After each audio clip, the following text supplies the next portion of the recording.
Welcome to episode 3 of the Django deployment series. And in this episode, we are going to add HTTPS to our domain. So, in the last episode, we added the custom domain, right? But as you can see here, we have this not secure badge. And if you check up here, we are currently using HTTP, which is not secure. You get it's not secured. So, right now, we want to secure our domain, want to want to switch from HTTP to HTTPS. So, in this video, I'm going to show you how that is being done. So what's the first thing? I have a guide you can follow. So back to my GitHub, you'll find this GitHub repository linked in this video's description. So I have two branches here, the main branch and the SSL config branch.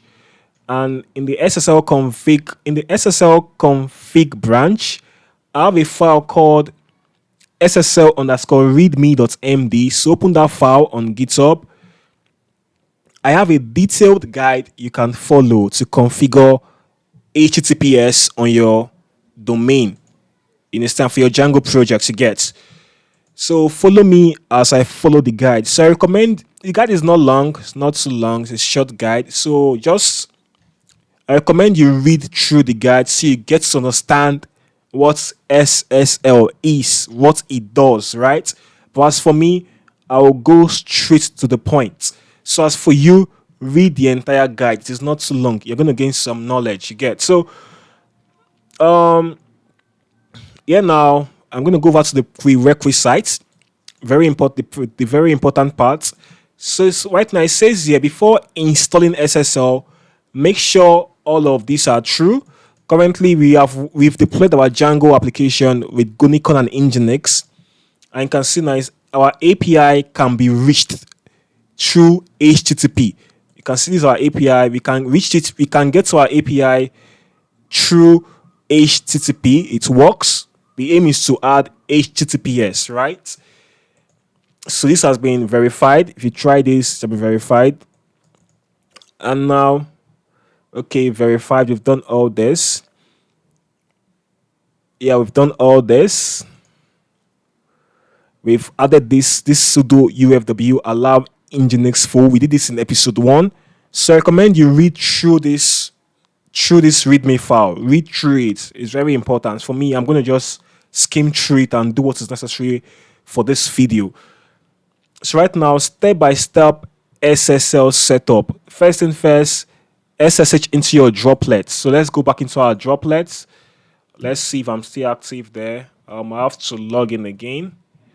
This is from the last episode. Let's close this. Open a new droplet. A new terminal. I'm currently using my git bash. So SSH cleansing at. Let's get my IP address. Copy. Paste. Enter. Yeah, so currently we are inside of our droplets. So right now we are inside the droplets. Let me clear the top. Just clear up the top. Yeah, so back here. So right now it says the first step is SSH into your server. Step 2, install Certbot. Right. So from DigitalOcean's from DigitalOcean's official documentation, we can read through this if you want to. If you read this, you're gonna get a full clear understanding of SSL, HTTPS. They went deep. This is a complete deep dive. So through this deep dive, I was able to get this summarized guide I'm sharing with you guys on GitHub. Right? So back here. So once we install Certbot, and from the official documentation from DigitalOcean, they said Certbot recommends using their snap package for installation. And we see over here, we had to use the snap package to install Certbot. So we are going to run this command individually. The first one, sudo snap install core. Run the first command. Sudo snap install core. So as for my password, input my password for cleansing. So we're going to wait for this. It's going to take quite some time. So we are done with the first command. The second one, sudo snap refresh core. This is the official way to do it. Paste, enter. It says core has no updates available. That's fine. The third one is sudo apt remove Certbots. We are trying to remove any old Certbots on the droplets. So remove Certbots. And then we install the new one. So right now it says package Certbot is not installed, so nothing was removed, right? So the command we have next is sudo snap install classic Certbots. Just copy this one, paste it back here. Enter. It's enter. So right now we are installing the Certbot itself. So let's wait for it. So right now let's run the last command. Copy, paste. So it's enter. Yep, I think we are done with those commands. So let's move over to step 3. Step 3 says run Certbot for your API domain, right? So we're going to run this command, sudo Certbot Nginx. Then let's just copy back here, paste it. Remember, our domain is called api.mycode.fit. api.mycode.fit.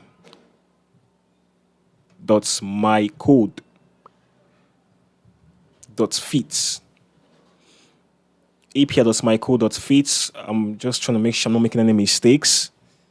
It's enter. So it's going to ask for our email. So let's wait for it. So right now it's asking for my email. Or it says enter email address or hit enter to skip. Let me enter my email, clintonmatics@gmail.com. gmail.com. clintonmatics@gmail.com. Enter. It's going to ask us, you must agree in order to register the ACMIS. Do you agree? Yes, we agree. So just type YES. Enter. You must agree. It's important you agree, you get. So it's not a big deal. So it's asking, Certbot would like to send you email about our work encrypting the web. There's no problem. You can send me emails. Say yes. So right now it is requesting for it is requesting a certificate for api.mycode.fit. So that's what it's so let's wait for it. So right now it says successfully deployed certificate for api.mycode.fit. It has been successfully deployed. Right now it says congratulations, you have successfully enabled HTTPS on our domain. So our domain now right now we have successfully enabled HTTPS. We are not done. We also have to work on the auto renewal because this would be okay, because this right now this HTTPS is going to expire in the next 3 months. It has a 90 days lifespan, so we have to auto renew it. So whenever it expires, it auto renews itself. That's very important. If you don't do that, your site might break down. So back to our guide now. Okay, back here we are asked to reload Nginx. Reload Nginx, right? That's step 4.